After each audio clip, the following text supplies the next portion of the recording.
Why don't people remember the name Mark Allen? Because it never got any publicity. It never got treated seriously. I mean, it was like it happened and then it was over. It was just that fast. There was no, to my knowledge, there was no news broadcastings. There was, nothing in the paper. There was, nothing, just nothing. It was like it never happened. It was like he never happened. Does that hurt as a brother? Yeah. 36 years after his brother, Mark Allen, disappeared, it's hard to even find photos of the 13-year-old. It seemed like every single one that I did find, it was the back of his head or something.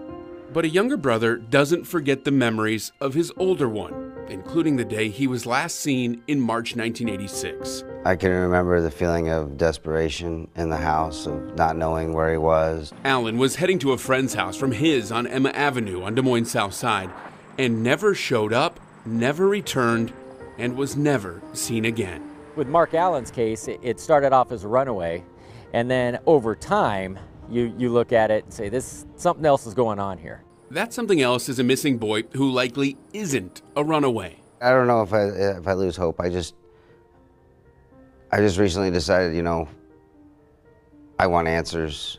Mark Allen vanished 4 years after Johnny Gosch and 2 years after Eugene Martin, another paperboy who disappeared, this time near Southwest 14th Street and Highview Drive. He's always there. We're talking about him every day anyway. We don't forget him. I don't think we ever will, no matter what happens. KCCI was there as Eugene Martin's family gathered for their first Christmas without him.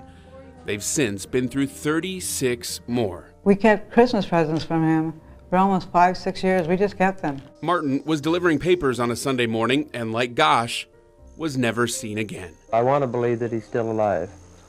And whoever's got him, all they have to do is let us know where he's at, and we'll go get him and bring him home. But if he is dead, I still want to know so we can bring him home and give him a decent burial. That closure never came for the Martin family. His sister Kim DeLaca still longs for it. And it's just like a weird nightmare. You think it's just a bad dream at first, and then you realize down the road it's not a bad dream, it really happened, and he's gone. Kim was 16 when that weird nightmare of her brother disappearing happened, but she still holds out hope that he's still out there. Maybe he would see it if he's still around. That's why I came down to do the interview. Des Moines police say they followed every lead they could. It fills an entire filing cabinet, a full-size office filing cabinet. Those tips have filled to the brim.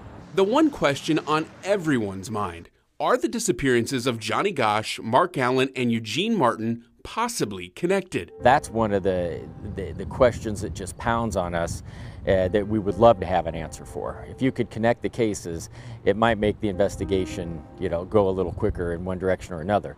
But so far, investigators, with all the information sharing we've done, we've not found a connection. Both cases, now more than 30 years later, are cold, according to Sergeant Paul Parizek. They go cold because of lack of information coming in. So you always hope that there's that one piece that we're looking for. Yeah, they did. That one piece, that one something to solve these two cases. We still think about him, daily. One way or another, just want closure. My mom and dad never gave up hope on him. So as long as they thought he was still out there, then I assumed the same thing. Hoping that yet another news story, another sharing of their story that could lead to a cold case getting solved. In Des Moines, James Stratton, KCCI 8 News, Iowa's news leader.